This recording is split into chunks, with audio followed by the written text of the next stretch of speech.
নমস্কাৰ আজি মই তোমালোকৰ কাৰণে লৈ আহিছোঁ এটা গুৰুত্বপূৰ্ণ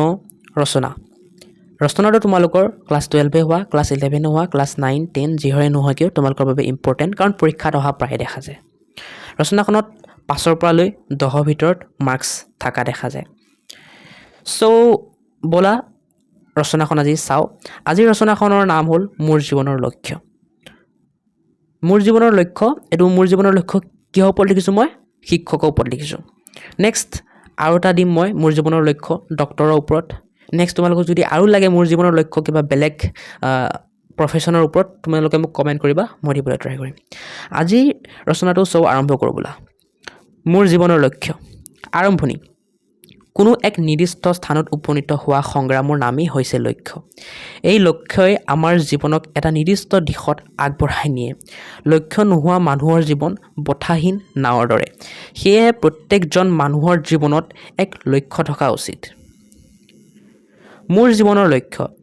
জীৱনৰ লক্ষ্য হৈছে এগৰাকী শিক্ষক হোৱা শিক্ষক হৈ ছাত্ৰ ছাত্ৰীসকলক জ্ঞান দিয়া তেওঁলোকৰ চৰিত্ৰ গঠন আৰু ব্যক্তিত্ব বিকাশৰ বাবে কাম কৰাটো মোৰ স্বপ্ন লক্ষ্য বাছি লোৱাৰ কাৰণ মই শিক্ষক হোৱাৰ লক্ষ্য বাছি লৈছোঁ কাৰণ শিক্ষকসকল হৈছে সমাজৰ প্ৰকৃত গড়দাতা তেওঁলোকে ছাত্ৰ ছাত্ৰীসকলক জ্ঞান দিয়াহে নহয় তেওঁলোকক সৎ দায়িত্বশীল আৰু দেশপ্ৰেমিক হিচাপে গঢ়ি তোলাত গুৰুত্বপূৰ্ণ ভূমিকা পালন কৰে মোৰ স্কুলৰ শিক্ষকসকলৰ পৰা মই অনুপ্ৰাণিত হৈছোঁ তেওঁলোকৰ ধৈৰ্য দায়িত্ববোধ আৰু জ্ঞানৰ প্ৰতি থকা আগ্ৰহে মোকো এগৰাকী শিক্ষক হ'বলৈ অনুপ্ৰেৰণা যোগাইছে লক্ষ্যত উপনীত হোৱাৰ উপায় মোৰ এই লক্ষ্যত উপনীত হ'বলৈ মই কঠোৰ পৰিশ্ৰম কৰিব লাগিব প্ৰথমতে মই মোৰ শিক্ষাত অধিক গুৰুত্ব দিম উচ্চ শ্ৰেণীত ভাল নম্বৰেৰে উত্তীৰ্ণ হ'বলৈ চেষ্টা কৰিম তাৰ পিছত মই বিশ্ববিদ্যালয়ত শিক্ষা বিষয়ত স্নাতকোত্তৰ ডিগ্ৰী ল'ম